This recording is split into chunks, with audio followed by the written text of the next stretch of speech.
Mesdames, Messieurs, bonjour et bienvenue sur CCTV Français pour cette nouvelle édition du journal. Voici les titres.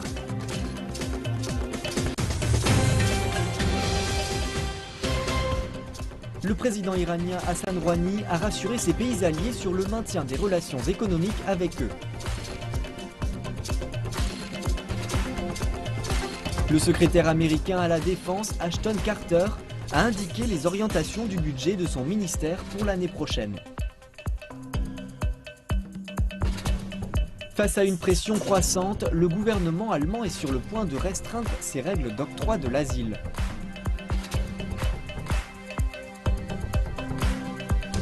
À l'occasion de la réunion annuelle des représentants en charge des affaires taïwanaises, la partie continentale de Chine renforce ses liens avec Taïwan. Afin de déstocker l'inventaire de logements, le gouvernement chinois a décidé d'adopter des mesures en faveur des nouveaux acheteurs.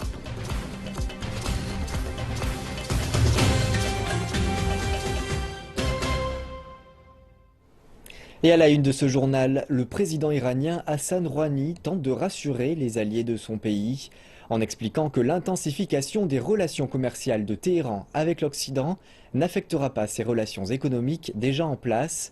Cette déclaration a eu lieu en direct à la télévision d'État. Nous sommes une nation loyale à ceux qui nous ont aidés dans les périodes difficiles. Quelques pays asiatiques et de notre région nous ont aidés pendant cette période. Même si les entrepreneurs américains sont prêts à investir en Iran et à apporter des technologies, nous n'aurons aucun problème avec cela. Ces déclarations arrivent à la suite de la visite du président Rouhani en Italie et en France. La délégation iranienne a signé des dizaines d'accords économiques avec ces deux pays. On peut présumer que les autres pays auxquels il a fait référence sont la Chine, l'Inde et la Russie, qui entretenaient des relations commerciales avec Téhéran, tandis que l'Occident a imposé de lourdes sanctions. Le président iranien a aussi affirmé que la chute des prix du pétrole se présentait comme une occasion de diversifier les activités économiques de son pays. Il a expliqué que l'Iran avait changé sa stratégie économique et que le pays était ouvert à l'investissement étranger pour amorcer la diversification. Le président Rouhani a cité le dirigeant suprême du pays, disant que la plupart des problèmes de l'Iran étaient internes et n'étaient pas causés par les sanctions. Le dirigeant suprême a indiqué que les sanctions ont créé seulement 40% des problèmes auxquels nous avons fait face. Le reste des problèmes auxquels nous avons fait face n'ont rien à voir avec les sanctions. Ces problèmes sont reliés à des questions internes. Bien sûr, la chute du prix du baril de pétrole a fait pression sur nous. Mais en envisageant la menace de la poursuite de cette baisse, nous devrions aussi considérer la situation comme une opportunité. Le secrétaire américain à la Défense, Ash Carter, a déclaré que le budget alloué à la défense pour l'année prochaine devrait s'élever à 582,7 milliards de dollars. Les dépenses seront établies en prenant en compte un nouvel environnement stratégique marqué par la nouvelle influence prise par la Russie et la montée de la menace que représente l'État islamique. Ash Carter s'est exprimé mardi au Club économique de Washington. Le secrétaire à la Défense a précisé que 7,5 milliards de dollars seraient dépensés pour accroître les efforts de lutte contre les militants du groupe extrémiste. Cela représente une hausse de 50% par rapport au budget pour 2016. Les fonds alloués à la guerre pourraient se voir augmenter si nécessaire. M. Carter a ajouté que le département de la Défense prévoyait d'investir 71,4 milliards de dollars en 2017 dans la recherche et le développement, la plus grande partie visant à améliorer les capacités stratégiques. Les dépenses militaires des États-Unis sont les plus élevées dans le monde. Elles sont équivalentes à la somme totale combinée des dépenses militaires des 9 pays suivants dans la hiérarchie des dépenses militaires.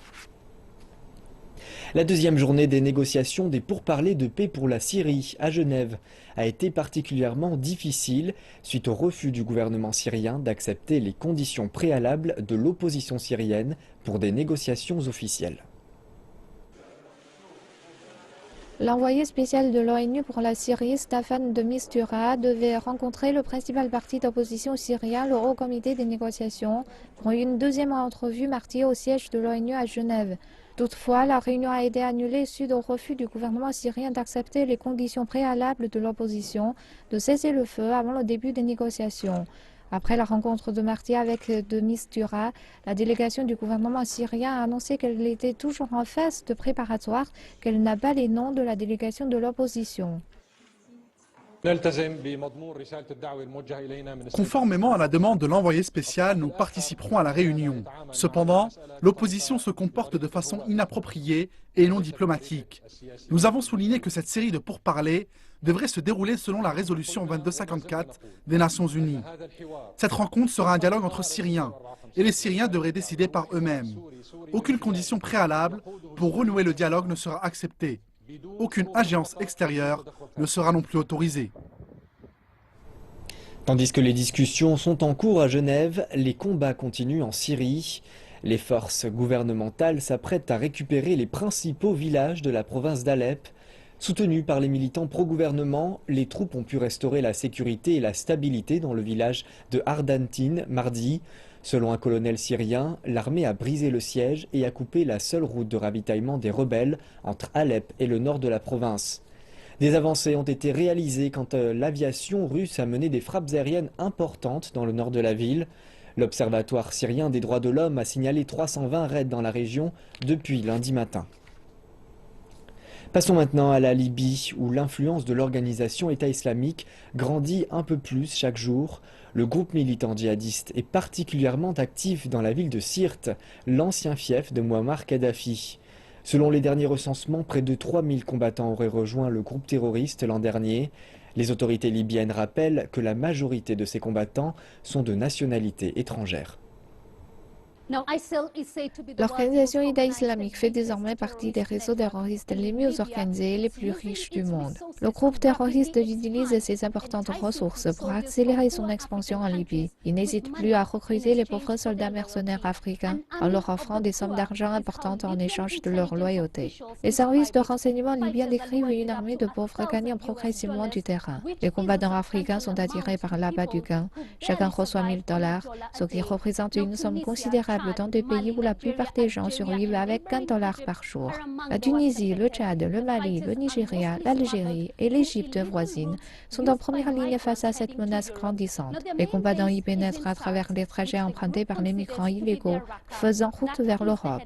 Leur base principale dans la région est la ville de Sirte, l'ancien fief de Kadhafi. La ville est ainsi devenue la Raqqa du groupe terroriste en Libye. Au mois d'avril dernier, un jeune Soudanais a fait exploser son véhicule lors du passage d'un point de contrôle entre Sirte et Misrata, tuant au moins 6 personnes. Les images montrant des combattants d'Afrique subsaharienne tués après avoir mené des attaques à Sirte ont également été diffusées sur les médias sociaux libyens. Cela peut paraître surprenant, mais l'État islamique semble utiliser la même stratégie de prise de pouvoir que celle du colonel Kadhafi à l'époque. Ce dernier avait recruté des milliers de mercenaires pour venir gonfler les rangs de son armée et prendre définitivement le pouvoir après la révolution. Alors que les autorités libyennes rappellent qu'elles sont désormais submergées, elles craignent dans le même temps qu'une intervention des pays occidentaux ne vienne aggraver encore plus la situation. 6000 soldats et instructeurs britanniques et italiens sont actuellement dans le pays pour entraîner les troupes libyennes. Et les États-Unis devraient très prochainement mener des séries de frappes aériennes sur les principales positions de l'État islamique dans le pays.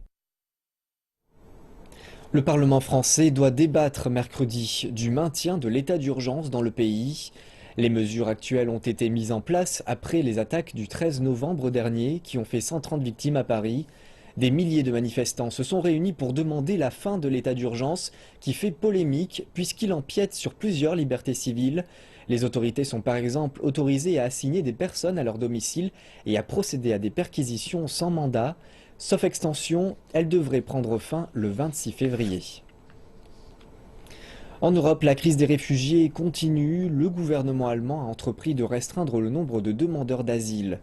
L'année dernière, le pays a accueilli 1,1 million de migrants et la chancelière Angela Merkel fait face à une pression grandissante de la population quant à la régulation de cet afflux. La coalition au pouvoir a dernièrement accepté d'adopter de nouvelles mesures. Celle-ci prévoit que le principe de regroupement familial ne s'applique pas pendant 2 ans à certains demandeurs d'asile.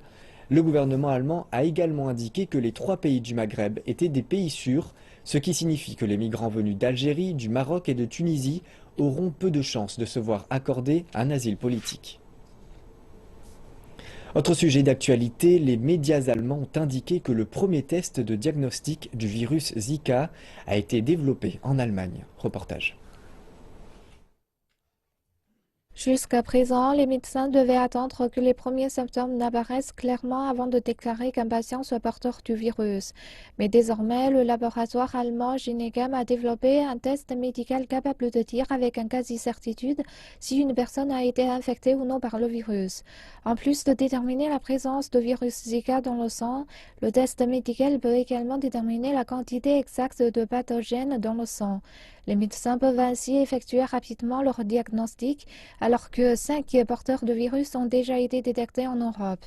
Cependant, le Brésil rappelle que le développement d'un vaccin pour contrer le virus pourrait prendre entre 3 à 5 ans. L'un des directeurs d'un département de l'OMS s'est également montré pessimiste. Le virus Zika fait partie de la famille des virus où l'on retrouve la dengue, très connue pour être devenue une épidémie touchant le monde entier. Nous travaillons sur un vaccin contre la dengue depuis près de 15 ans maintenant, et nous n'avons obtenu que très peu de résultats.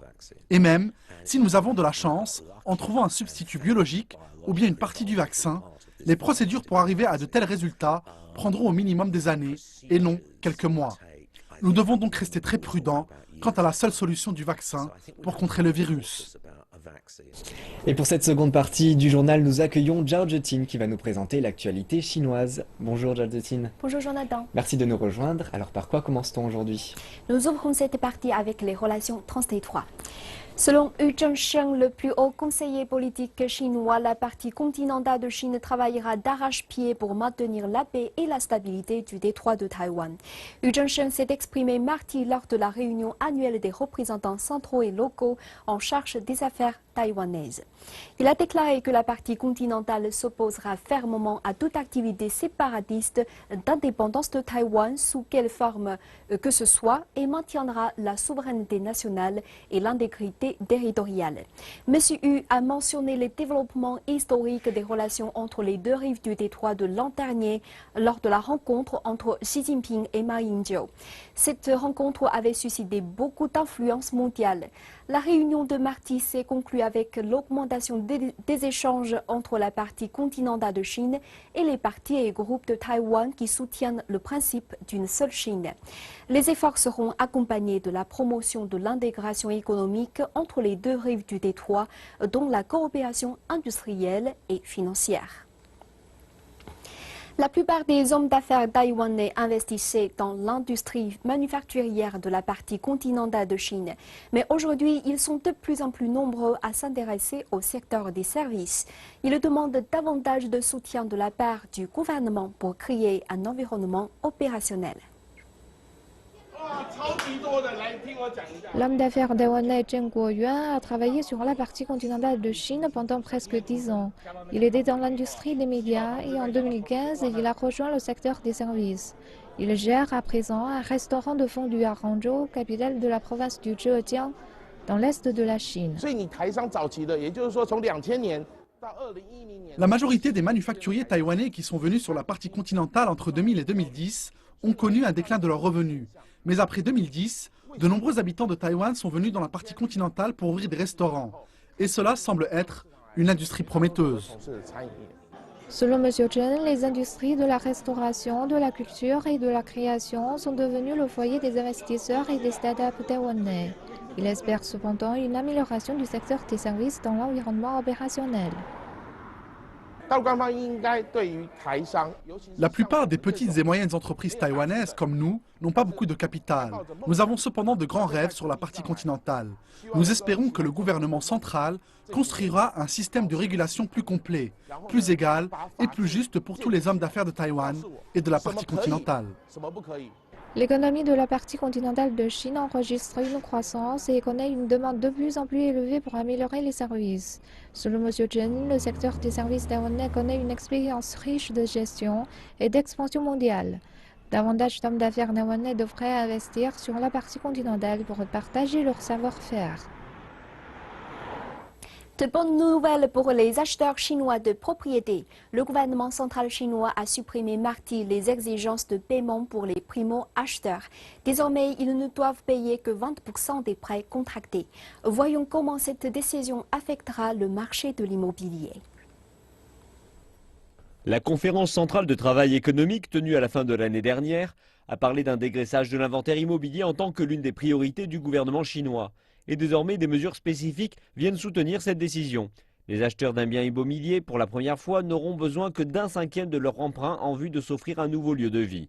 Et les experts indiquent que plus d'individus seront désormais capables de s'offrir un meilleur logement.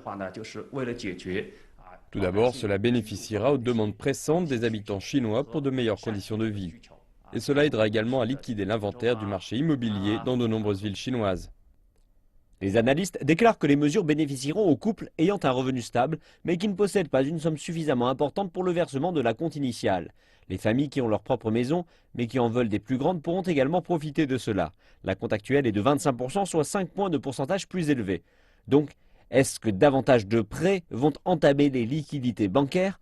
Les observateurs de l'industrie indiquent qu'il n'y a pas besoin de s'en inquiéter. En gros, les emprunts ont représenté moins de 20% des dépôts des gens. Donc nous disposons d'une capacité suffisante pour régler la dette. Mais plusieurs banques déclarent qu'elles décideront au cas par cas d'un abaissement de la proportion du paiement. La capacité des familles de rembourser la dette est un facteur majeur.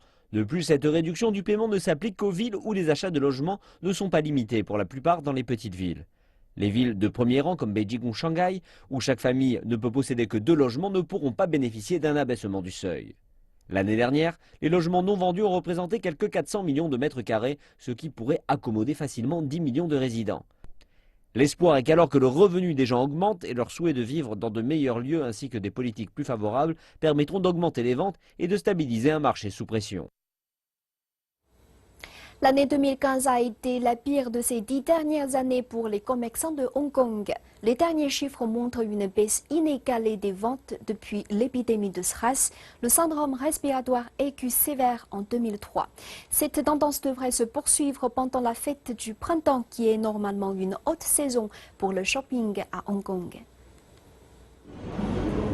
Hong Kong a été frappé par l'hiver le plus froid en 60 ans et l'atmosphère n'est pas plus chaude pour les commerçants de la ville. Les propriétaires de magasins cassent leurs prix pour tempérer le marasme économique, même sur les marques de luxe, une première. Même avec de grandes promotions pour le nouvel an lunaire chinois, les ventes stagnent, en particulier pour les produits haut de gamme comme les bijoux et les montres. Hong Kong a longtemps été un paradis du shopping pour les Chinois du continent, mais de plus en plus de ces touristes désertent Hong Kong, laissant les commerçants seuls dans leurs magasins bien achalandés, mettant la pression sur une économie dépendante de ces visiteurs. Chow Tai Fook, la plus grande joaillerie de Chine en termes de chiffre d'affaires, prévoit de fermer jusqu'à 5 ou 6 magasins à Hong Kong d'ici la fin de son année fiscale en mars. Les ventes à Hong Kong et Macao étaient en baisse de 20% au dernier trimestre 2015 par rapport à l'année précédente. Cette chute des ventes est largement ressentie. Le gouvernement n'a pas encore dévoilé les derniers chiffres, mais pour les 11 premiers mois de l'année, les ventes ont baissé de 3,3%. Et la baisse pour les ventes de produits de luxe était même à 2 chiffres. En termes généraux, c'est préoccupant, mais il y a aussi certains faits positifs. Si nous notons un retrait des produits de luxe, dominés par les bijoux et les montres ces dernières années, nous voyons une grande diversité des commerces qui rentrent sur le marché.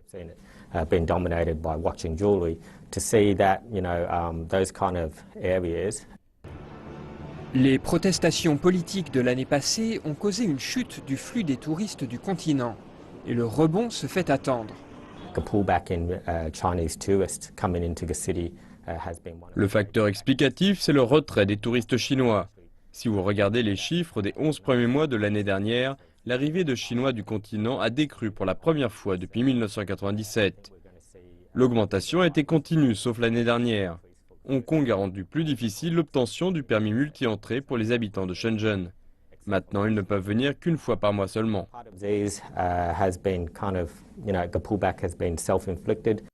Une dévaluation à 2 chiffres de la monnaie chinoise pourrait également impacter le flux des touristes. Dans un récent sondage commandé par une société de courtage hongkongaise, 43% des touristes chinois disent qu'ils voyageront moins à l'étranger cette année si le yuan baisse de 10%. Pour les analystes de la vente au détail, les perspectives pour Hong Kong demeurent pour le moins incertaines. La fête du printemps approche à grands pas et le nombre des trajets en train ne cesse d'augmenter à travers tout le pays avec le retour des travailleurs migrants dans leur province d'origine. Plus de 8,4 millions de trajets en train ont été effectués mardi dernier. C'est encore plus que les 8,09 millions de trajets enregistrés lundi. La croissance est 2 fois plus importante que celle de l'année dernière à la même période. Et le chiffre va encore augmenter jusqu'au début du pic des transports attendus pour la journée de jeudi. Avant la fête du printemps, la plupart des trajets en transport sont effectués depuis les grandes villes chinoises telles que Beijing, Shanghai et Guangzhou. Et à la fin de la période de vacances suivant les festivités, les trajets se font dans leur direction.